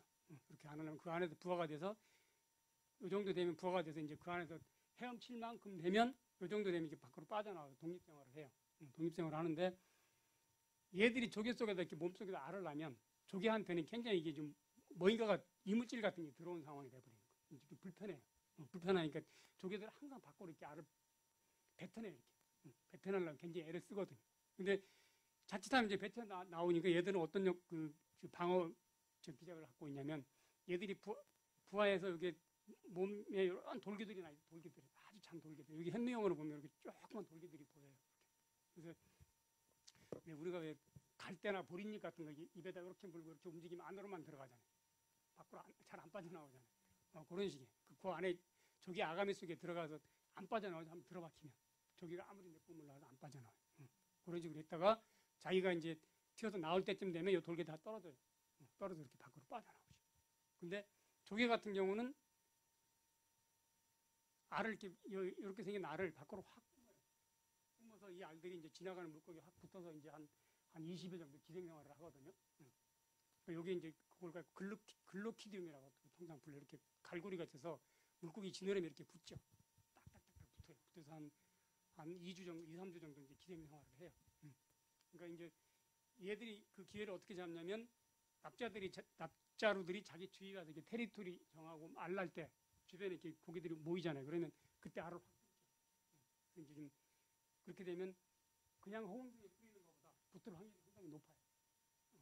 그런 식으로 이제 이게 이제 따로 보면 물고기는 조개한테 기생하는 거고 그다음에 조개는 물고기한테 위생을 붙여서 기생을 하는 거고 서로 기생이거든요. 근데 이 넓게 보면 공생이에요. 물고기는 조개 없으면 알 못 나요. 알 안 나요. 이게 뭐 진화가 고착이 돼 버려 가지고 알 안 나요.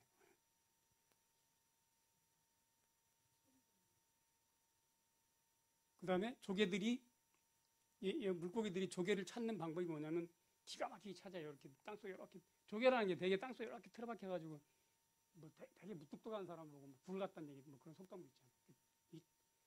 좀 뭐랄까 매력이 좀 없다고 조개들이 땅속에 이렇게 박혀 있으니까. 근데 얘들이 찾는 방법이 뭐냐면 여기서 물 이렇게 출수공 입수공이라는 게 있어요. 이렇게. 걔들 이제 맑은 물이 들어갔다가 호흡하고 바깥으로 빠져나오는 그 물 들어가고 나오는 걸 감지를 해요. 놈들이. 그래서 실제로 조개 반응을 하지만 예를 들어 호스 가지고 이렇게 해서 이렇게 조개가 내뿜는 정도의 물을 이렇게 기계로 이렇게 내뿜어주면 얘들은 그게 조개인 줄 알고 거기다 알을 낳아요. 그러니까 이것도 이제 거의 본능적인 행동이라고. 이런 경우는 조개밖에 없어라고 생각을 하는 거죠. 우리가 만들어준 게 아니라 자연 상태에서는 이런 형태로밖에 이제 걔들이 감지가 안 됐으니까 그런 좀 이제 특화가 된 거죠, 그게. 그 다음에 연어 같은 경우는, 얘들이 한 8,000km? 이동해 온다 그래요. 그죠? 이게, 이렇게 돼요. 여기, 우리나라에서 알을 낳으면 노란선이 아마 새끼들이 가는 길일 거예요. 쭉 가서, 여기 알루산 열도하고 여기 이 부분이 배력이 북태평양이라고. 북태평양이 커요. 한 3, 4년 큰 다음에 다시 이렇게 와서 알을 낳는 거죠. 그러니까 볼 때 보면 이제 순놈 같은 경우 이제 주둥이가 이렇게 굽어지고 와서 이제 이렇게 뭐 둥지 만들고 알 낳고 그다음에 죽어요. 그러니까 워낙 지쳐서 한 8,000km 정도를 헤엄쳐 오면 먹이도 안 먹고 계속 올라오는 거거든요. 그러니까 몸에 이제 완전히 상처도 굉장히 많이 나고 뭐 중간에 새한테 뭐 찍히기도 하고 뭐 어쩌고 해서 굉장히 민물에 올라올 때쯤 되면 온몸에 이제 곰팡이 가루 같은 게 쓰레기 저항력이 떨어져서. 그러니까 아마 여러분도 양양남도천에 가서 사 먹으면 되게 그런 놈들이죠. 그러니까 기름 빠진 푸석푸석한 놈들. 그게 이제 별 맛이 없는 놈들에 되게 드시는 게. 아예 바닷가 쪽에 가면 조금 실증한 놈들, 바다에서 잡은 놈들은 있어요. 대신 가격이 조금 더 비싸죠. 근데 되게 이제 이렇게 되면 얘들이 가을에 알을 낳으면 겨울 동안에 부화를 해요. 부화를 하고 어미가 죽으면 시체가 이제 죽은 것들이 이렇게 썩죠. 썩어서 이 뭐라 그래 영양분이 고기가 썩은 자양분이 물속으로 이렇게 흘러들어가요. 흘러들어가면 얘들이 부화가 돼서 먹이 먹을 때쯤 되면 그 영양분들이 물속으로 들어가서 물속에 이제 플랑크톤이 확 늘어나죠. 그 자양분을 그 거름 삼아서 그 굉장히 이게 유기적으로 연결이 돼요. 그러니까 얘들이 죽는 이유가 굳이 스토리를 만들자면 새끼들의 먹이를 만들게 되고 죽는 거죠. 그리고 실질적으로 그 연어 산란장 주변에 해양성 질소가 바다에 있던 어떤 영양분 같은 게 이제 보통 이 연어 산란장 주변에 생물이라든지 숲에 들어가 있는 그 해양성 질소가 한 10%에서 30% 가까이 된다는 거죠. 그게 이제 그 바다에 있는 영양분을 육지로 갖고 이동해 와서 그 주변에 생물들을 살리는 거죠. 그것도 이제 굉장히 유기적으로 연관이 돼 있는데, 그럼 왜 연어는 그 육지에서 부화가 돼서 바다로 가고 그다음에 바다에 살다가 다시 육지로 와서 알을 낳는지 그 길 굉장히 험난한 길이잖아요. 이게 저도 말씀드렸지만 연어가 여기서 부화가 돼서 내려가서 다시 한 3, 4년 살고 올라오는 게 1%도 안 되는 1%도 안 돼요. 한 100마리 방류라면 한 마리 정도 살아올까 말까 하다. 왜 그런 험난한 길을 택했을까요? 연어는. 그러니까 이게 이제 그 생집 전략의 차이인데, 예를 들어서 연어 같은 경우는 바다에 살다 강으로 올라오잖아요. 그 소화성 어류라 그랬어요. 그렇죠? 강으로 올라오는 놈이 있고, 그다음에 뱀장어는 민물에 살다 알라로 바다로 가요. 그러니까 이제 이게 그 산란 전략의 차이라고, 전략의. 그러니까 잉어 같은 경우는 막 알을 낳는 놈들, 각자 도생하세요 그런 거고. 대신 알을 많이 낳으면 그중에 다 잡아먹이고 한두 놈 살아남을 수 있으니까 대신 알수를 굉장히 많이 낳는 거고. 그다음에 아까 납자루 같은 경우는 그러니까 예를 들어서 붕어나 잉어 같은 경우는 조그만 놈 10,000개 이상 알을 낳아요. 이제 거기서 한두 개만 한 1% 정도만 살아남아도 이제 성공한 거고. 그다음에 납자루 같은 경우는 한 200개에서 500개 정도 알을 낳아요. 그걸 조개 속에다 알을 낳는 거죠. 그러니까 알 수는 적지만 생존 확률이 상당히 높아져요. 그다음에 연어 같은 경우도 바다로 가고 오고 막 이런 에너지가 굉장히 많이 쓰이지만 와서 좀 생존 확률이 높은 방법을 찾는 거죠. 얘들 나름대로. 그러니까 얘들이 생각하기에 하천 최상류 지역은 그 천적이 없는 지역이라고. 자기 알을 낳으면 알이 부화가 새끼들을 잡아먹을 만한 어떤 다른 생물들이 별로 없는 지역이에요. 그러니까 여기서 이제 태어나서 그러니까 어릴 때 사망률이 굉장히 높거든요. 모든 생물들이. 그러니까 초기 사망 좀 줄이고 바다로 가서 크고 그다음에 다시 올라와서 새끼를 낳고 그러면 좀 더 아마 자손들이 번창할 수 있을 거다라고 생각을 한 거예요. 얘들은. 그 생식 전략을 그렇게 짜는 거고. 그다음에 뱀장어 같은 경우는 반대죠. 바다로 가서 알을 낳는 게 먹을 것도 많고 좀 더 좋을 것 같아요. 그래서 바다로 내려가는. 근데 이제 뱀장어는 이런 사이클을 거쳐요. 여기서 이제 알을 낳으러 가죠. 이리 가면 이 부분에서 이제 여기 부분 북태평양 쪽에서 알을 낳는데 여기가 아마 필리핀 마리아나 해군가 뭐 그 근방이에요. 여기 저번 시간에 말씀드렸지만 유럽에도 이제 유럽산 뱀장어들인데 걔들은 1922년도인가 그때 이미 어디 가서 알을 낳고 이 생활사가 밝혀졌다고. 근데 동아시아나 우리나라, 중국, 일본 요쪽에 사는 뱀장어는 도대체 이놈들이 어디서 알을 낳는지 언제 알을 낳는지 전혀 몰랐었어요. 그래서 일본 도쿄대학에서 1970 몇 년부터인가 여기 적어놓은 게 있는데 한 20년 좀 18년 동안 연구를 했어요. 얘들이 도대체 어디로 가고 어디서 알을 낳는지. 이게 이제 그 과정이 이게 굉장히 쉽지가 않은 과정이에요. 그러니까 예를 들어서 이 근방에 이제 짐작하는 부분이 있을 거 아니에요. 아, 얘들 아마 여기다 알을 낳는 것 같아라고 이제 생각하고 이게 떠보는 거지. 네트로 배로 쭉 떠봐요. 그러면 가프 한 1cm 남짓 되는 그 새끼들이 이렇게 잡혀요. 잡히면 얘들의 이제 뒤에 이석이라고 있죠. 이석이라고 있어요. 이석, 우리 몸 이렇게 균형 잡아주는 거. 물고기 좀 커요. 그래서 뭐 1cm쯤 되는 거기서 빼봐요. 얼마나 크겠어요. 여기서 빼서 그걸 갈아서 현미경으로 보면 그 이렇게 나이테가 나타나요. 나이테가 나타나는데 보통 이제 나이테가 나이를 안다 그러잖아요. 근데 얘들 같은 경우는 거기에 그 현미경으로 자세히 보면 일륜이 나타나요. 하루하루 나이테가 나타나요. 그래서 예를 들어서 해류가 이렇게 흐르는데 이렇게 흐르면 여기서 잡혔다고 치면 여기서 잡은 놈을 빼서 그 나이테를 쳐보는 거죠. 하루 이틀, 3일, 4일 정도 나오네. 그러면 여기서 해류의 속도를 감안해서 4일을 뒤로 가보는 거죠.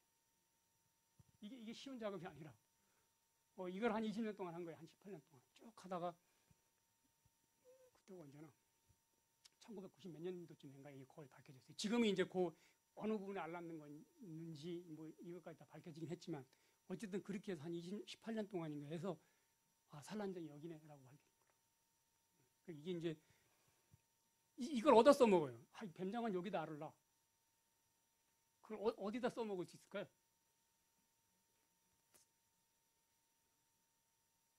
이제 그런 데 이용돼 이제 근데 별로 보면 뱀장어가 여기다 알을 놨든지 거기다 알을 놨든지 별 뭐 형을 가치가 없어요. 그게 자연과학인 거예요. 자연과학. 수학, 물리, 화학, 지학 뭐 이런 것들. 그러니까 예를 들어서 아까 납자루가 알을 몇 개나 날까? 잡아서 100갈라도 알을 쉬어보는 거예요. 쉬어봤더니 뭐 어떤 놈도 200개 가진 놈도 있고 600개 가진 놈도 있고 평균에서 한 500개 낳더라. 라는 게 별로 중요한 일은 아니에요. 사실은 그게. 근데 하는 사람들이 있거든요. 그러니까 자연과학에 왜 자연과학을 하는가라는 문제. 그러니까 응용과학이라는 거 있잖아요. 응용과학이라는 건 어떤 연구 산물을 가지고 우리한테 유용하게 쓰는 거예요. 그 신발에 뭐 발바닥 각도를 어느 정도 해야 편하고 뭐 이런 걸 만들어내는 거 유전공학적으로. 근데 이 자연과학은 전혀 그런 게 아니에요. 그러니까 자연과학의 어떤 목적 같은 게 뭐냐면 궁금하니까 하는 거예요. 궁금하니까. 그러니까 인간의 호기심이라는 거예요. 그러니까 아무 소용 가치가 없지만 궁금해서 하는 게 자연과학이에요. 그러니까 나중에 이제 어떤 방법 뭐 공학하는 사람들이 뭐 하는 사람들이 이걸 뭐 유용하게 쓸지 안 쓸지는 모르지만 어쨌든 나는 그냥 그 납자루가 몇 개 알을 낳는지가 궁금한 거고 뭐 이런 거에 연어가 왜 올라와서 알을 낳는지 궁금한 거고. 그래서 해보는 거예요. 그러니까 그 얘들 같은 경우는 한 3,000km 정도 이동을 한다 그러죠. 그래서 우리나라에 올라올 때는 한 제주도 같은 데는 2월달 전부터 한 이쪽 임진강 같은 데는 한 5월달까지 잡아요.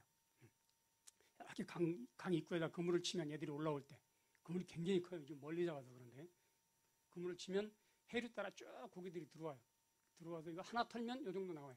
한 10대 마리 정도 나온다고. 이것도 굉장히 힘든 작업이에요. 10대 마리 정도 나오고 한 마리 한 1,500원?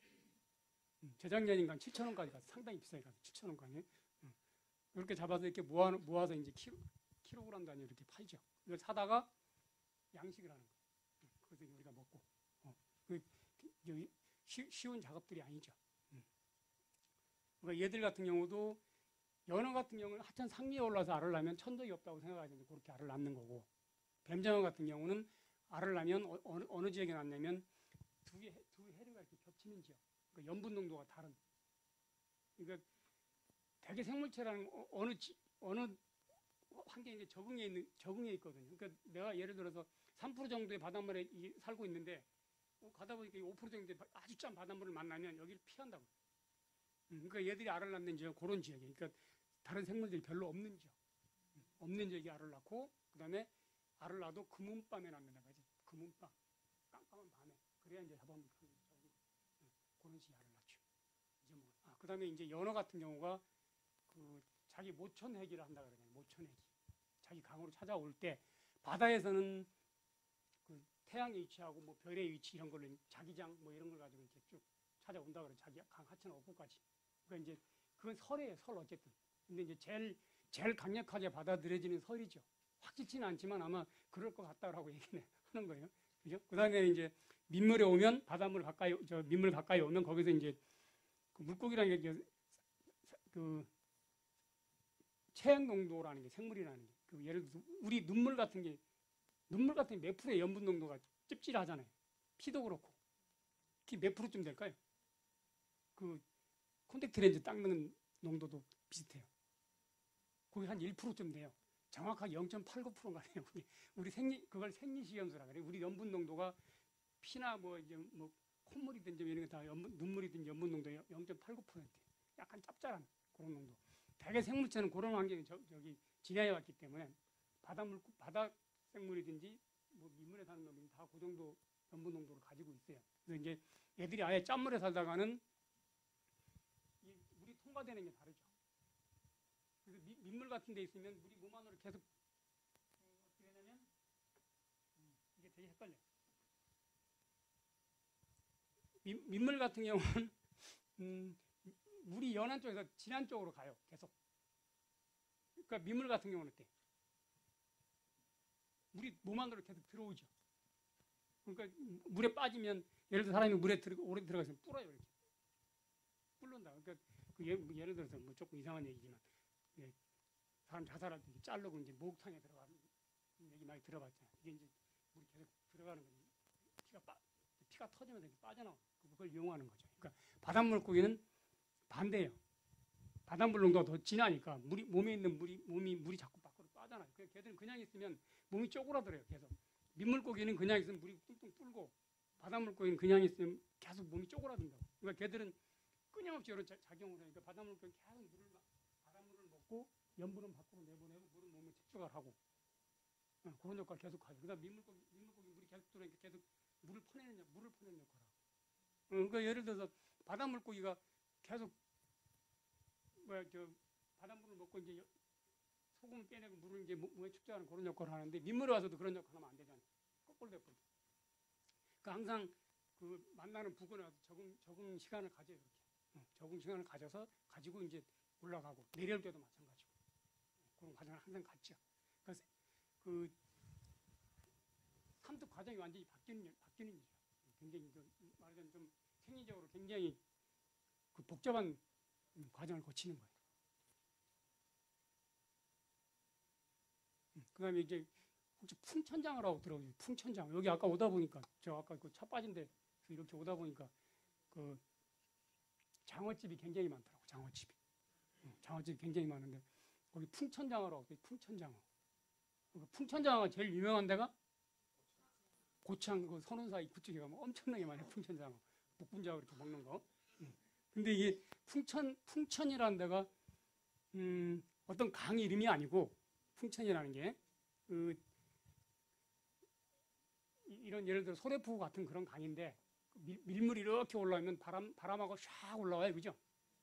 그다음 물 빠질 때도 샥 같이 내려가고 그래서 그렇게 바람이 분다고 해서 풍천이라고 해요. 되게 바닷물로 흘러들어가는 그런 하천들 다 풍천이라고 얘기를 해요.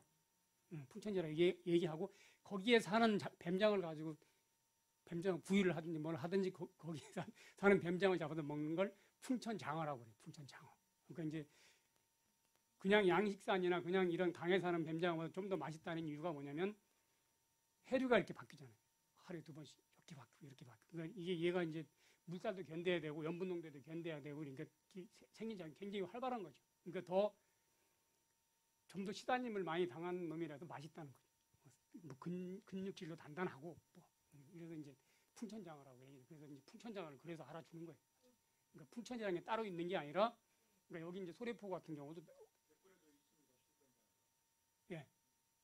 그걸 다 이제 풍천이라고 얘기를 해요. 통상 불러서.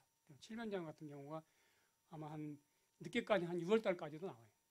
6월달까지도 이 짝 정도면 한 2월부터 한 6월 정도까지. 그래서 어떤 사람들이 이렇게 대단히를 안 하고 어떤 사람들이 이런 뜰채 갖고 가서 이렇게 잡기도 해요. 불 비춰가지고.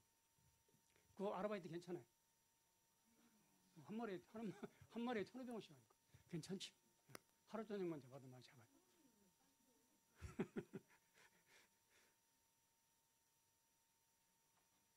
이거는 뭐 그냥 제가 한번 넣어본 건데 그 책이 있나요? 없나? 없어요?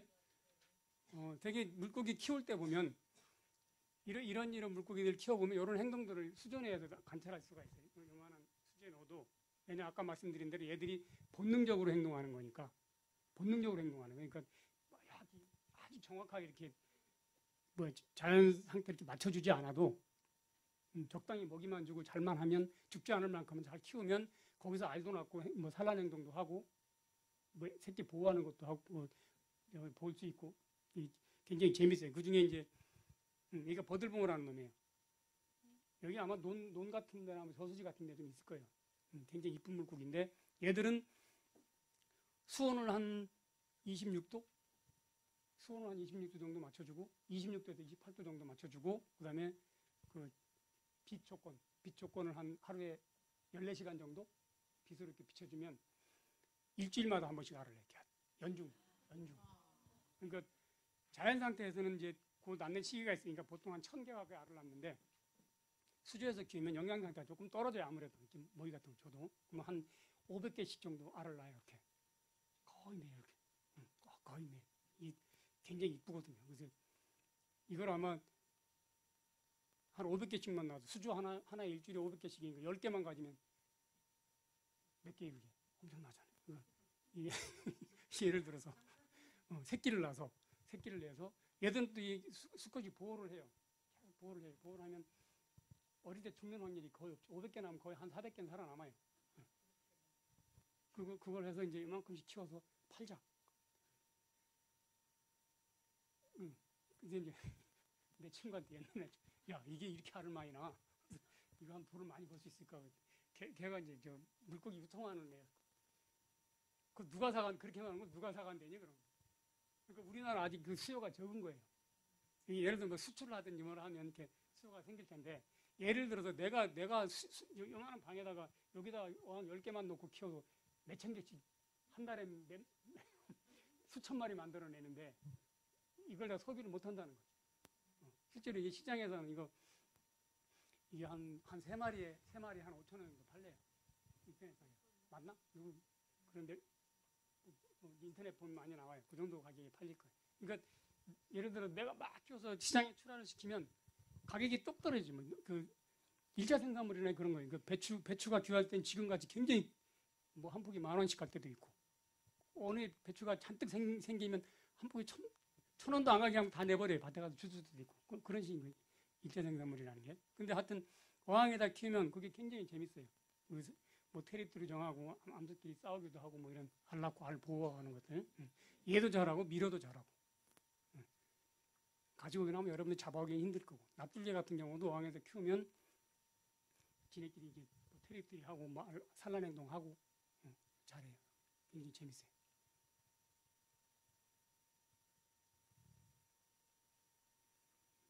뭐 이렇게 키우는데 뭐 아주 인기 있는 물고기들이 납자루 종류들은 아까 말씀드린 색깔이 굉장히 화려하게 나타나죠. 화려하게 나타나. 우리 동네 제가 아는 선배지 마을 선배가 그 물고기 파는 수족관을 하는 사람이 하나 있었어요. 수족관을 하는 사람이 있어서 제가 이제 이 납자루 종류 가지고 학위 논문을 썼어요. 이게 되게 이쁘거든요. 산란기 때 혼인생장 한 4월달, 5월달 굉장히 정말 이뻐요. 이걸 보더니 팔으면 되겠대 잡아다가. 그래서 그래라 그러고 이제 가르쳐줬죠 잡는 방법을. 얘들은 이제 이런 어항이죠 새우망. 거기다 이렇게 어항 넣으면 까뜩 들어가요. 굉장히 잘 들어가요 얘들이. 그때 진짜로 팔은 거예요 잡아다가. 진짜 잡아다가 팔았어요. 그러니까 처음엔 잘 팔렸대. 근데 나중에 이제 얘들이 혼색이 빠져요. 산란기가 지나면. 그래서 이제 나중에 와서는 이제 막 뭐 색깔을 칠해서 팔았다는 등 막 그런 소리를 하지 사실은. 내년 봄에 또 색깔 나와요. 그럼 믿을 사람 별로 없을 거야. 하여튼 그 좀 곤욕을 치렀다는 얘기를 한번 하더라고.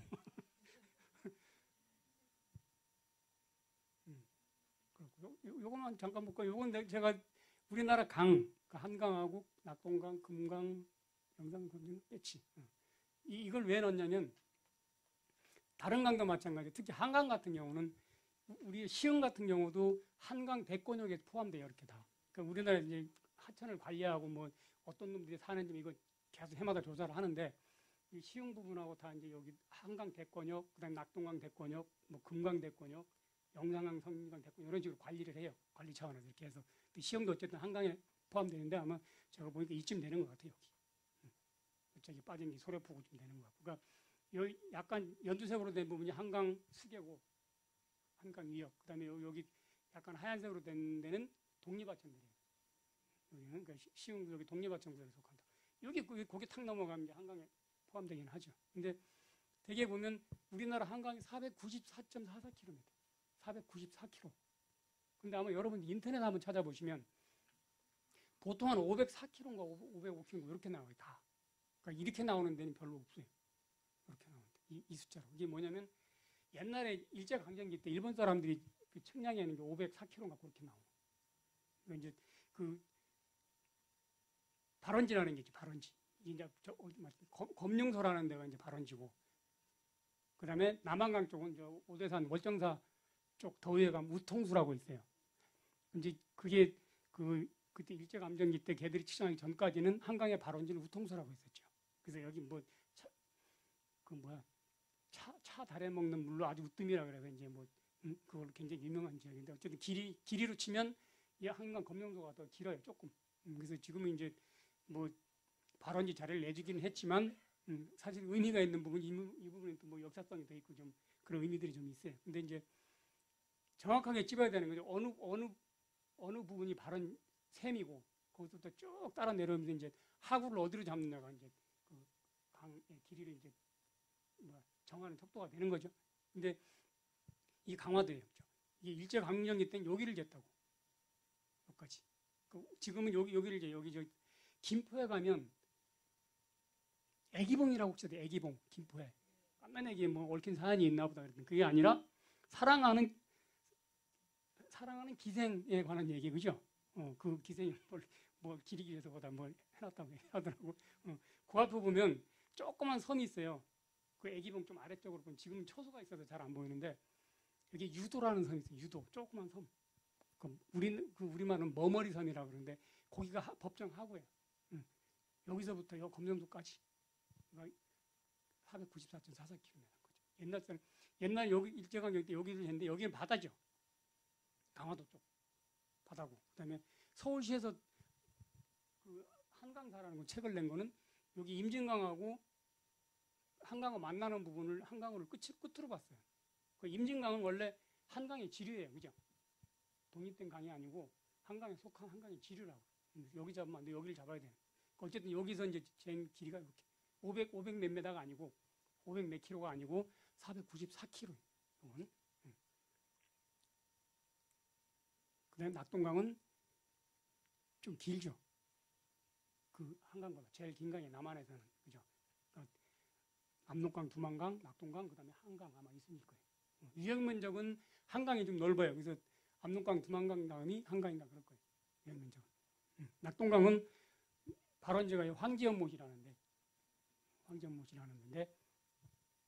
이게 아마 혹시 여기 가보신 분 계세요? 여기 멀어서 이제 시흥에서 거길 가려면 거의 끝에서 끝까지 가는 거지라. 여기 이제 그 연못이 큰 문제, 여기서 물이 막 솟아나와요. 솟아나오는데 이것도 옛날 전설이 있잖아요. 주인이 지나가다가 시주를 했는데 그 주인이 굉장히 구두쇠에서 우물을 퍼주셨고 그다음에 며느리한테 벼락치는 소리가 날 테니까 뒤돌아오지 말라고 그쪽으로 그러고 갔는데 며느리가 이제 가면서 이제 벼락치는 소리가 나서 뒤돌아봤더니 그 집터가 연못이 됐더라 이런 얘기 거의 비슷한 얘기들이 다 보면. 그래서 여자 어디 가면 그 며느리가 애기 여군 바위도 있고 그래요. 그런 데인데 실제로는 이 옆을 강을 이렇게 따라 더 위쪽으로 이렇게 올라가요. 강이 좀 있어요. 근데 이게 이제 좀 멋있어 보이고 좀 하니까 이제 발원지를 하는 건데 그 위쪽으로 가면 이렇게 너덜샘이라고 조그만 샘물이 있어요. 그거 이제 실제 발원지죠. 그렇고 금강은 여기 야트막한 여기가 바로 위에가 저기 산 꼭대기인데 한 8분의 1cm 이렇게 샘물이 나와요. 아래쪽도 아니고 여기서 나오는데 이게 이름이 뜸봉샘이라고. 뜸봉샘. 그래서 여기도 무슨 이성계가 어쩌고저쩌고 하는 그런 했더니 봉황이 날아가서 그 자리 가봤더니 샘이 있더라고. 이런 얘기들. 다 가면 하나씩 다 전설이 있어요. 그렇고 얘들 같은 경우 금강 같은 경우는 397km인데 얘들이 원래 400km가 좀 넘었었어요. 넘었는데 이 하구뚝을 안으로 한 10km 정도 이렇게 들여서 쌌어요. 금강 하구뚝을. 그래서 길이가 금강 같은 길이가 한 10km 정도 짧아졌죠. 원래 길이보다. 어쨌든 많이 변해 그런 것들이. 이건 제가 그 한강의 길이가 항상 제대로 잘 안 돼 있어서 그걸 좀 보여준다고 넣어봤어요. 오늘은 여기까지만 할게요. 고생하셨습니다.